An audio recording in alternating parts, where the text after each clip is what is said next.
આવી ગયો બેટા સ્કૂલેથી? હા પપ્પા.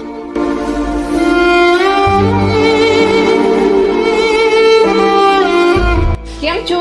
સ્કૂલે થોકાયો લાગેસ? અરે પણ તું એની યાર એવું વર્તન કેમ કરશો કે તને સ્કૂલે ધોકાયું હોય છે? તું એને પેલા થોડોક ફ્રેશ થવા દે અને પછી પૂછ કે શું તકલીફ છે સ્કૂલમાં.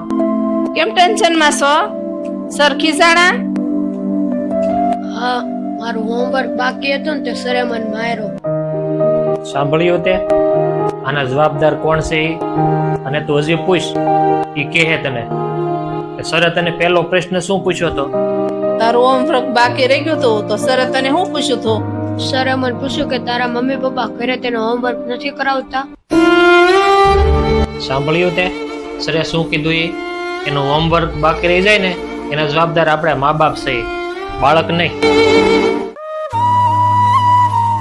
આપણે આપણા બાળકને ક્યારે પૂછ્યું છે સ્કૂલની અંદર તને શું ભણાવે છે, આજે શેનો પીરિયડ હતો, આજે લેસનમાં તને શું આપ્યું છે, કોણ સર ભણાવતા છે?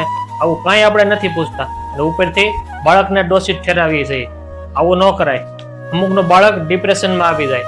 બાળકને હોમવર્ક કરાવવું એ જવાબદારી આપણે મા બાપની છે. સવારમાં 7 વાગ્યાનું બાળક સ્કૂલે વયું જાય અને બપોરે 12 વાગ્યા ઘરે આવે તો 3 થી 4 કલાક બેન્ચીસ ઉપર બેસી અને બાળક થાકી ન ગયું હોય? આપણે તો બાળકને ઘરે કંઈ પૂછતા જ નથી અને ઉપરથી આપણે શું કહીએ છીએ કે પરીક્ષા નજીક આવે છે તો 90 થી 95% લાવજે. તો મિત્રો, આપણે આપણા બાળકનું ભવિષ્ય સુધારવા માંગતા હોય તો પહેલી જવાબદારી આપણે મા બાપને આવે છે કે બાળક સ્કૂલની અંદર શું કરે છે, ભણવામાં કેવું છે. આવી સરની પણ મુલાકાત આપણે કરવી જોઈએ, વાલી મીટિંગમાં પણ આપણે જવું જોઈએ. તમને જો અમારો વિડીયો ગમ્યો હોય તો લાઈક, શેર અને કોમેન્ટ કરી દેજો.